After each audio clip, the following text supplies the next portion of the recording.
ขึ้นมาพี่มะขึ้นมาพอปะอันเด็กงามสบายดีงามสบายดีงามเลย1 2บายดีป้าลุงจ้าอยู่นี่ยังบ่นอนบ่แม่เฮ้แมวแม่นอนแล้วบ่ลูกครับโอ้ไก่แค่เป็ดหมู น้องไก่งัววัวควาย ควาย เบ้แบะหมา หมา ไก่ ไก่เป็ด เป็ดกบกดเขียดแข็งงู งู ช้างไข่ ปลาปลาน ก นกยุลิดิ พ่อโพแม่ แม่ ป้าเดู ลุง นมแฉ่ง ลุงเชียง แฉ่ง ลุงเตียง ลิ้น ลุงเฮิม มอม ลุงเฮิมมุมป้า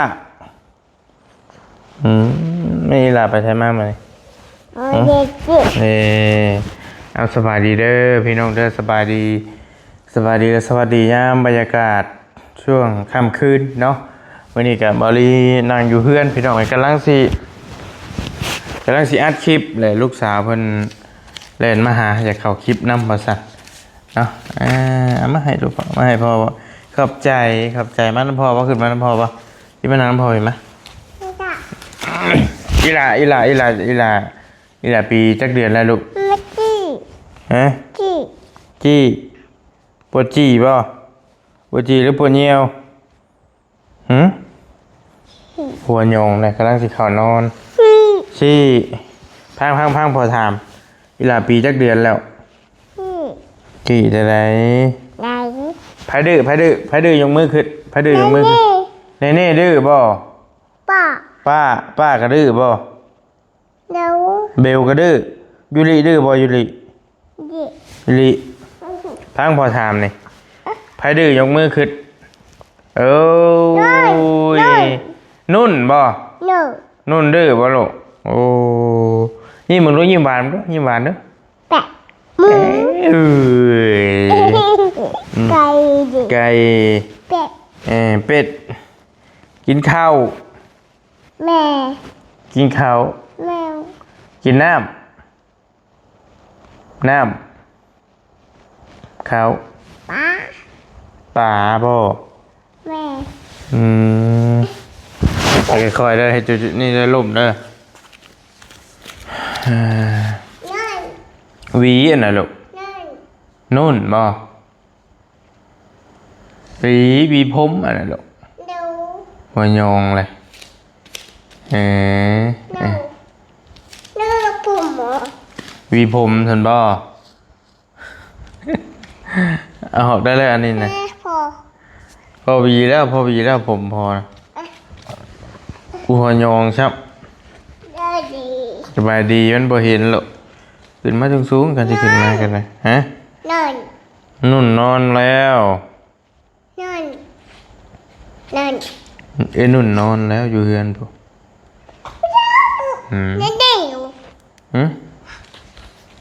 อยู่ใช่นี่ขึ้นมานี่ใครจะเต้นขึ้นมาเต้นอยู่พี่ไหมอย่าให้หลวงพ่อมันหักมันหลบหยุดขึ้นมาพี่เลยนี่ขึ้นมาอยู่พี่ขึ้นมาพี่ไหมตึงเย็นแล้วถ่ายลูก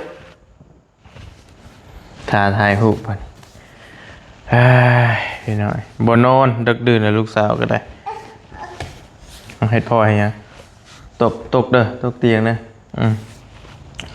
พี่น้องกับบอลลี่กับสิมาอัดคลิปเนาะกะขออนุญาตเด้อเนาะลูกสาวเพิ่นอยากมาเข้ากล้องนำมื้อนี้บอลลี่สิมาอัดคลิปเว้าหลายเรื่องหลายราวอยู่พี่น้องเอ้ยเนาะเว้าทั้งถึงเคสเว้าถึงเคสลาวใต้เฮานี่แล้วก็ไก่เป็ดไปหาแม่ไปไปหาแม่ไปลูกไปนอนเด้อมันดึกแล้วเด้ออยู่แล้วพ่อแม่นี่อยู่ลำพ่อนี่ไปหาแม่ไปไปหาแม่ไปหาแม่ไปพ่อแม่แม่นอนอยู่ห้องหาแม่ไปลูกไปแม่แม่นอนปะเลยไปไหมไปเลยไหมอย่าเห็ดขากล้องพอมันล่มหยุดในผลที่ตกนะน้ำผลตกกับน้ำนะพ่อน้ำใส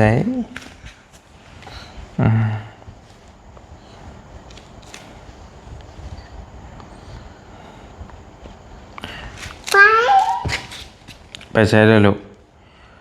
พี่น้องพอดีบอลลี่เนาะสิขออนุญาตว่าเรื่อง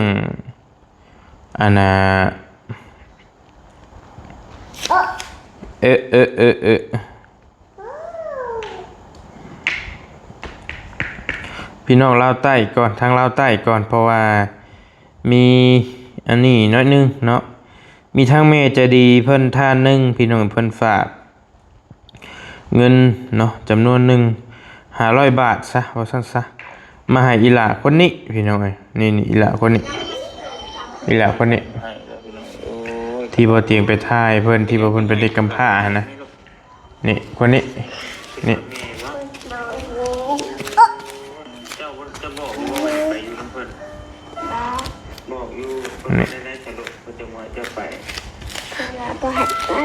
ระหว่างอยู่น้ำมีเท่าก็อยู่น้ำเมย์จะไปอยู่น้ำไผ่แต่อยากไปอยู่น้ำไผ่มากกว่ามันเห็ดมันล่มของพอตีเด้อวันนี้เด้อดื้อเด้อลูกเด้ออย่าดื้อเด้อจะได้พ่อบอกว่าอย่าดื้อค่อยๆขึ้นมาน้องไปช่างละซื้อเพิ่นก่อนน้องอย่างเด้บาดนี่ก็เพิ่นส่งบอกว่าซื้อนะน้องกำพร้าอยู่ลาวใต้ที่บ่เตียงไปถ่ายน้องไปช่างเด้คือว่าเห็นบ่เตียงบอกซื้อน้องเพิ่นอยู่บ่ดื้อเลยลูกเด้อบ่ดื้อบ่ตีเด้อว้าน้องเวียงแก้วที่บอกนะใช่ไหมน้องเวียงแก้วสีดาบอกน้องคนนี้แหละมีผู้ใหญ่ใจดีท่านหนึ่งเพิ่นฝากเงินมาให้500 บาทและบริสิส่งให้เพิ่นต่อเนาะล่มได้ลูกเด้อมีแต่บริเพราะว่าบริมี QR ของเบาเจ็บเนาะเพราะว่าทีมงานหลายคนอยู่ลุมเพิ่นก็มีหลายคนเบาตูนเบาเจ็บเบาอนงเฮาเบาโกเบาอย่างต่างๆแต่ว่าบอลี่จะส่งให้เบาเจ็บกันแล้วกันเพราะว่ามี QR ของเบาเจ็บอยู่บอลี่ก็ได้อย่าดื้อนะลูกเด้อเดี๋ยวบอลี่จะส่งให้เบาเจ็บก่อนเลยจะให้เพิ่นไปมอบให้เพราะว่าแม่เพิ่นส่งมา2 มื้อแล้วแหละส่งให้เบาเจ็บก่อนนี่เป็น QR ของทางบ่าวเจ็บเฮาเนาะพี่น้องเนาะS เบิ่งคักๆก่อนดื้อแล้วลูกเด้อเด็กแต่ยังบ่นอนเพิ่น500 บาทนี่ก็ประมาณ330,000ซะไปตีไปง่ายๆพี่น้อง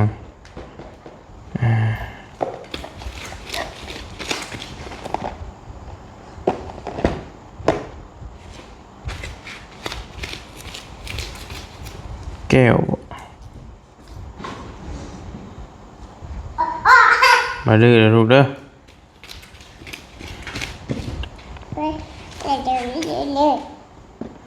พ่อ ม่ตัวนั้นลูกของแม่นะลูกเด้อวิธีสิส่งให้บ่เจ็บกันว่าสิโทรถามเพิ่นก็เพิ่นคือสินอนละป่านวิธีส่งสลิปบอกแล้วก็สิส่งข้อความเสียงบอกทางบ่าวเพิ่นก็แล้วกันบ่ลีก็ได้เนาะโดยสบายดีโดยสบายดีเด้อบ่เจ็บเด้ออันน่ะพอดี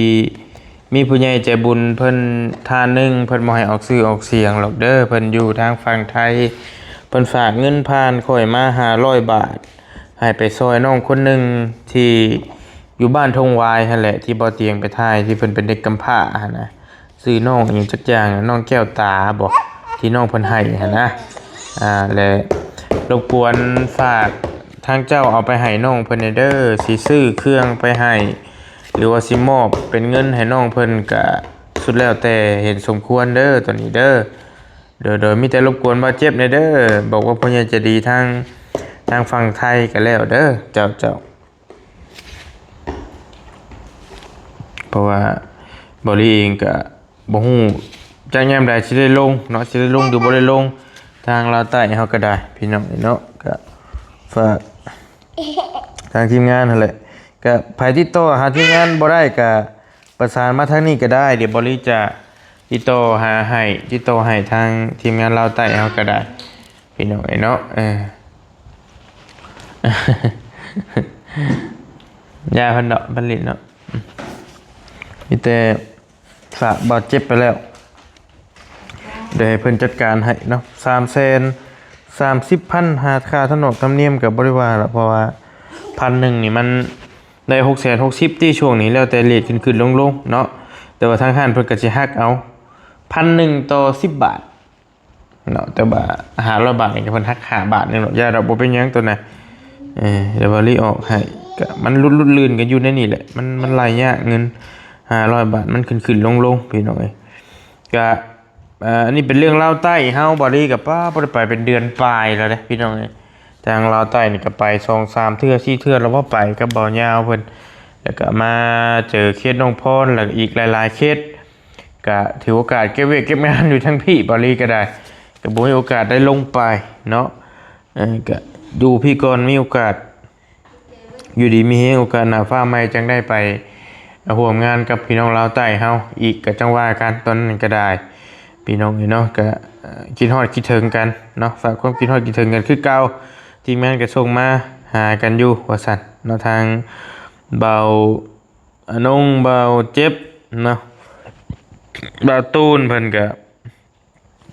นิสัยดีทางนั้นก็ได้เบาโกเบานั่นเพิ่นก็อยู่นำกันตัวนั้นก็ได้บลีก็เอาชื่นชมเพิ่นเป็นคนที่มารยาทดีที่เฮาไปหาแล้วก็เพิ่นต้อนรับเนาะเป็นอย่างดีพี่น้องนี่ก็คือทางบ่าวอนงเฮานี่เพิ่นก็ต้อนรับให้ความต้อนรับเป็นอย่างดีนะลงไปแต่ละรอบก็ได้ก็ยอมรับจิตใจเพิ่นก็ทุกคนนั่นแหละเนาะว่าสิเป็นทั้งบ่าวอนงบ่าวตูนบ่าวโกบ่าวหยังเพิ่นก็ต้อนรับดีเบิดเพราะว่าเพิ่นเห็นเพิ่นก็ให้เกียรติกันนั่นแหละแล้วก็เป็นนิสัยเพิ่นก็นิสัยดีต้อนรับกันอย่างดีเนาะมีหยังก็บอกกันว่าซั่นซะเนาะก็ฝากติดตามพี่น้องทางลาวใต้เฮาก็ได้ก็สำเร็จเสร็จสิ้นไปคือพี่น้องเห็นนั่นแหละเคสน้องเดิมเคสไอ้น้อยที่เฮ็ดเฮือนให้แล้วไปแล้วโดยลูกโดยเป็นหยังน่ะล่าสุดนี่ก็เป็นน้องสาลีที่กำลังดำเนินการอยู่อีหลากินรอดลูกอีหลาบ่กินบ่ซ่าบ๊ายบายเอาไปให้แม่ไปให้แม่ไปให้แม่ไปลูกไปไปให้แม่กินแล้วพ่อบ๊ายบายพ่อกินแล้วลูกบ๊ายบายค่ะคอยเอากุ้งมาให้พ่อก็ฝากติดตามได้พี่น้องเด้อทางนั้นก็ได้ทางใดก็พ่อทางนั้นเนาะก็เคสลาวใต้ก็สิมีประมาณนี้แหละบริก็มีแต่ประสานหาการมีอย่างก็ได้แต่พี่น้องติดต่อทางนั้นบ่ได้ก็ติดต่อมาทางบริหรือว่าติดต่อมาทางไหนก็ได้ถ้าอยากติดต่อทีมงานลาวใต้อยากติดต่อเคสทางลาวใต้เห็นนะถ้าติดต่อทีมงานทางพุ่นบ่ได้กับบริจะประสานหากับบ่มีหยังประสานหากันได้ตลอดเนาะตัวนี้ก็ได้มีแต่ประมาณนี้แหละพี่น้องเรื่องลาวใต้เฮาก็หลักๆมีอยู่ประมาณนี้แล้วก็บริเองก็มีเงินผู้ใหญ่ใจบุญเพิ่นอยู่ 3,000 บาทเพิ่ พิ่นให้ไปซอยเคสหนึงอยู่ไกลเติบยังบ่ได้ปรึกษากับทีมงานบ่ฮู้ว่าเพิ่นสิไปได้บ่เพราะว่าเพิ่นฝากมาตอนนั้นแหละบ่รีกลับมาบ้านก่อนมันฟ้าวมาตอนนั้นก็จะไปช่วยเหลือบ่ทันเพิ่นฝากมาช่วยเหลือเคสหนึงก็อยู่แขวงสารวัตรพวกนั้นก็ได้ไกลเติบมันก็จังว่ากันขอภาพขออภัยว่าสิพาทั้งบ่เตียงไปตอนนั้นก็บ่เตียงก็ขึ้นมาก่อนก็ถ้าบ่ได้แนวใดก็จังว่ากันตอนนี้ก็ได้บ่รีก็สิเก็บอันนี้แหละคุยกับแม่เพิ่นอยู่ส่วนเงินส่วนนี้ก็ได้เนาะบ่มีปัญหากับเรื่องที่2นี่เรื่องเราใต้จบไปแล้วเอาสั้นๆประมาณนี้ก็แล้วกันเรื่องที่2นี่บาวลี่อยากมาคุยกับพี่กับน้องเรื่องหนึ่งคือเรื่องยายนางเนาะเรื่องยายนางกับลูกชายเราพี่น้องเนาะเพราะว่าพี่น้องให้ความสนใจกันหลายพอสมควรแล้วก็ลิตนเล่าแล้วก็รวมถึงบอลลี่นำไปเห็นแล้วก็กระบาบระดับหนึ่งอยู่เพราะว่าเห็นแล้วก็เวทนาพี่น้องสงสารเวทนาเราเพราะว่าเป็นอีกเคสหนึ่งที่บอลลี่ซื้อที่ดินให้แหละเราก็บริหารการช่วยเหลือเรื่องซานโตนะเป็นผู้เฒ่ากับลูกชายเราคือเห็นนั่นแหละยายนางเราซื้อยายนางอายุ59 ปีที่บริธรรมไปก็60แล้วได้เราก็ได้ก็ถือว่ายังเข้มแข็งยังแข็งแรงแม่นบ่บ่อยากจื้อ70แล้วบ่ยายนางถามแล้วอยู่หน้ามันนี่ก็อยากขอความรู้ความเห็นนำพี่น้ำน้องบาลีตอนนี้ก็มีเงินอยู่$100แล้วบาลีแบ่งให้เราแล้วน่ะ150,000ไว้ให้เราซื้อเขาก็ตีไปยังเหลือยังบาลีตอนนี้ก็ประมาณสัก 3,000 บาทซะตีเกินไปหน่อยนึงมันเหลือจัก 2,000 กว่า 3,000 บาทนี่แหละไล่ไปง่ายๆแล้วก็บาลีอยากขอความรู้ความเห็นจากพี่จากน้องว่าเฮาสิเฮ็ดจังใดที่ซอยเราไปแบบใดพี่น้องเห็นสมควรแบบใดเนาะตามบอลลี่ไปไล่เบิ่งคอมเมนต์ที่บอลลี่ไปหาเล่าล่าสุดนี่เสียงส่วนหลายนี่พี่น้องเพิ่นว่าอยากให้เฮ็ดเถียงนาให้นี่นี่อยากให้ทำสัก6 เสาก็ได้ทำบ้านนะจัดให้ทีครับขอบใจจะหลายคนก็อยากให้เฮ็ดเถียงประมาณสำเพื่อนไอ้อาจว่าซั่นมันจะเบิดบ่หลายเนาะก็มีอยู่4 เสา4 ต้นสังกะสีฝักกระจาดนั่นล่ะบอลีถ้ายังบ่ได้อีหลีก็แม่นอยู่คือว่าเสา4 ต้นซะพอให้เรานอนหั่นน่ะ4 ต้นมาแล้วตีใส่เฮาเฮ็ดตามงบเฮาแหละพี่น้องเพราะว่าอยากบอลีเองนี่ก็เห็นแล้วก็กระบะอยู่ใกล้ป่าใกล้โดนแล้วยุ่งกระลายหั่นนะบอลี่อยากขอความเห็นจากพี่จากน้องว่าเขาสิช่วยแล้วแบบใดถ้าสิซื้อสังกะสีไปให้เนาะถ้าสิซื้อสังกะสีไปให้แหละก็มุงให้เราอยู่มันก็สภาพอยู่ก็บ่ไหวหั่นนะสภาพอยู่มันบ่ไหวแฮงเนาะแต่ส่วนตัวบอลี่นี่ความคิดส่วนตัวบอลี่อยากเฮ็ดเถียงให้เราอยากเฮ็ดเถียงซ้ำใดซ้ำหนึ่งนี่นะอย่างบ่ได้อีหลีก็4 ต้นซะแต่ว่า4 ต้นเนี่ยมันสิได้ซ้ำใดล่ะความหมายของคำว่า4 ต้นนะ4 ต้นจักสิได้สำใดแต่ว่าว่าเรื่องงบเฮานี่แหละถ้าเป็นไปได้ก็อย่างน้อยก็6 ต้นซะ6 ต้นพอให้เราอยู่เทียงต่ำๆก็ได้นะแล้วมุงหลังคาก็ใช้หลังคาโตสังกะสีธรรมดาก็ได้บางๆฮะพอให้เราอยู่สะดวกสบายนี่ก็ฟ้าฝนก็หึ่งมาได้ดังหึมๆมาเลยเพราะว่ายามฝนพี่น้องเนาะเชื่อว่าหลายคนก็สิคิดเห็นคือน้ำบอลี่นั่นแหละคือใจบอลี่อยากเฮ็ดเถียงให้แล้วแต่ว่าด้วยความที่งบมันจำกัดแหละเฮาสิเฮ็ดจังใดนะก็เลยว่าก็ยังว่าอยากปรึกษาพี่น้องว่าสิเฮ็ดจังใดดีเนาะความเห็นสิตรงกันหรือบ่กับบอลี่แต่ว่าส่วนพ่อเพิ่นนี่ก็ส่วนพ่อเพิ่นนี่ให้อยากให้บอลี่ให้เราหาตัดเสาแล้วก็เฮ็ดให้คือคนป่านะคือพอลุงคนป่าที่บริเฮ็ดให้แต่ว่าบัดนี้เราก็บ่มีเสาไม้มันก็หาบ่ได้เพราะว่าป่าแถวนั้นเขาเจ้าก็ห้ามเราก็บ่กล้าตัดแต่ถึงเป็นโทษเป็นหนี้นะก็บ่ติเราตัวนี้ก็ได้ก็เลยว่าอยาก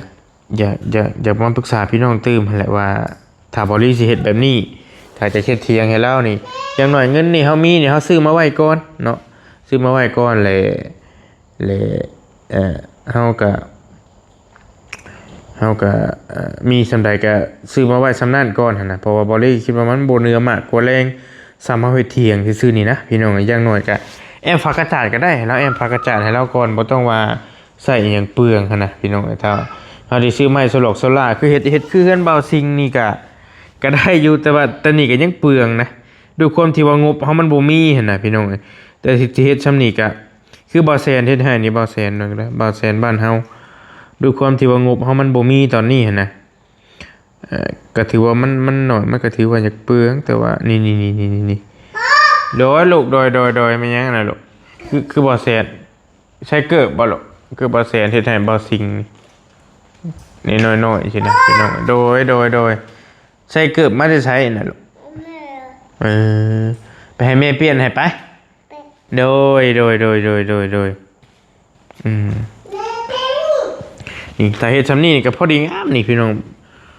นี่บ่แม่นว่าเปลืองดอกบริใช้คำบ่อยากถึกปานใดคือคำว่าเปลืองนะงบมันบ่พอตอนนี้ซำนี้พอดีงามเลยนี่น้อยซำนี้ให้เราอยู่กัน2คนหั่นน่ะถ้าสิว่าเปลืองก็บ่แม่นเปลืองพอดีคักเลยเตี้ยๆนิดหน่อยซำนี้บ่ได้ถามบ่แซนว่าเพิ่นเบิดเท่าใดแต่เบิดบ่หลายปานใดดอกอันนี้นะแต่ด้วยความที่บริเฮามีงบคือ100เดียวตอนนี้นะบริก็เลยคิดว่ามันก็คืออยากเปลืองถ้าเฮาไปเทียบกับเฮาซื้อฝากกระจาดมาใส่หั่นนะมันก็คือว่ายันมันบ่พอซะบ่แม่นว่ามันเปลืองมันสิบ่พอหั่นนะถ้ายังบ่ได้ก็นี่เด้ตอนขึ้นโค้งนี่บ่แซนเฮ็ดให้เบิ่งอยู่นี่ก็มันเสานี่เราคือสิหาตัดเองบ่หรือซื้อบ่หรือจังได๋นี่เสา4ต้นก็ได้โดยลูกโดย4ต้นแล้วก็รวมทั้งกระเทิบอันนี้ก็เป็น6บ่กระเทิบโมเดิร์นอีกได้นี่ก็ได้ก็ถือว่าโอเคอยู่เป็น6ต้นทั้งโมเดิร์นแล้วเป็นโมเดิร์นคือกันตัวนี้ก็ได้ก็เสียงส่วนลายคือบอลี่ว่าแหละอยากให้บอลี่เฮ็ดเป็นเถียงหน้าให้เราซะผู้ใหญ่หลายคนก็ถามมาอยู่ว่ามีผู้ซอยแล้วบ่นั่นนู่นนี่นะถ้าเป็นไปได้อะไรอยากซอยผู้เล็กผู้น้อยเพิ่นก็ถามมาอยู่หั่นนะนี่บอลี่ก็ถามพี่น้องเพิ่มเติมเนาะว่ามีความเห็นต่างจังใดว่าซั่นซะพี่น้องเรื่องยะนางเฮานี่ก็บาปเราอยู่บ่เลยเห็นแล้วก็ได้ก็สิสั้นๆประมาณนี้เด้อพี่น้องเด้อเว้าหลายก็แฮงสิยืดยาวเนาะเรื่องยะนางนี่ก็ฝากพี่น้องเนาะส่งมาแสดงความคิดเห็นนํกันได้เดี๋ยวบอลี่อยากเฮ็ดเถียงให้เราตอนนี้เนาะมียังดีลูกเอ้ยลิ้นยังไงน่ะดึกได้ยังบ่นอนพี่น้องก็ประมาณนี้แหละแล้วบอดี้สิพิจารณาเบิ่งก่อนว่าสิจังใดนะแต่ว่าพอเพิ่นฝากเงินมานี่ก็เพิ่นอยากให้บอดี้ซื้อสังกะสีกับฝากระจาดและให้เฮ็ดใหม่นะตัวนั้นน่ะป้าไว้แต่เสาให้เราหามาใหม่สียุ่งใหม่อะไรตัดเอามาคือคนป่านี่นะแต่ไม้เฮาบ่หาบ่ได้เพิ่นสิเฮ็ดจังไดก็ฟังไปก่อนแนวใดก็จังสิว่าอีกเทื่อนึงเนาะพี่น้องกับเรื่องน้องพรเด้อพี่น้องเด้อเรื่องน้องพรตอนนี้ก็ถือว่ามีข่าวดีเพิ่มเติมมาอีกอยู่เรื่องน้องพรเฮาก็ได้มีทางบ่าวยาวเพิ่นแจ้งมาว่ามีงบเนาะมีงบโดยมีงบเฮ็ดไม้โซล่าหันพอว่าผิดว่าถึกน้ำเจ้าได้มั้ยยังไปให้แม่ไปให้แม่ไปลูกไป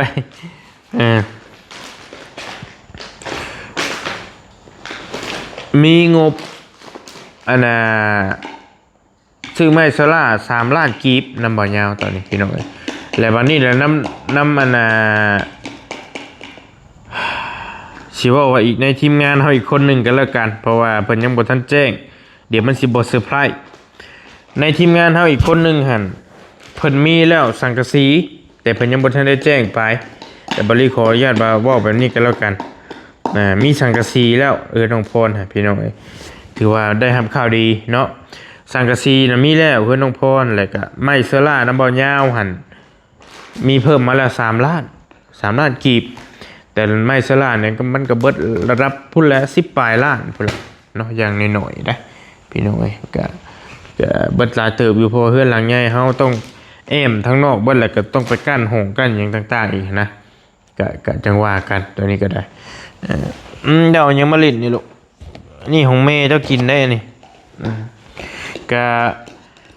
สิประมาณนี้คือน้องพรมีเพิ่มเติมมาตอนนี้มื้อนี้ก็บ่ได้ไปบ่ได้ขึ้นไปแต่ว่าพังเบิ่งมื้ออื่นพุ่นละมีเวลาก็จังสิได้ขึ้นไปตัวนั้นก็ได้เนาะพี่น้องเนาะเขตที่เฮากำลังซอยน้องเพิ่นอยู่เขตน้องพรก็ถือว่าสร้างดำเนินการไปได้หลายเติบแล้วเนาะเป็นทรงโมเดิร์นโมหยังขึ้นมาแล้วเป็นเงี้ยๆนี่ยังขึ้นมาข้างนี้แล้วตอนนั้นก็ได้โดยลูกน้ำบ่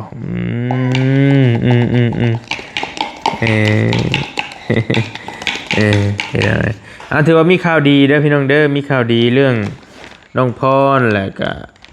หลายๆเรื่องที่บอลลี่อยากคุยกันเนาะถ้าจะคุยเป็นอะไรให้ยาวมีแต่ประมาณนี้แหละเรื่องลาวใต้เฮาบอลลี่ส่งไปให้แล้วบัดเจ็บเพิ่นส่งมาบอกว่าเบ็ดกับสิเบิดสาธุเด้ออ้ายนะและขอบใจหลายๆที่ไว้วางใจขอบใจหลายๆอ้ายโอ้โดยบ่เจ็บบ่เป็นหยังฝากอันดำเนินการให้เด้ออยู่ซ้ายตัวนี้อยู่เฮือนบ่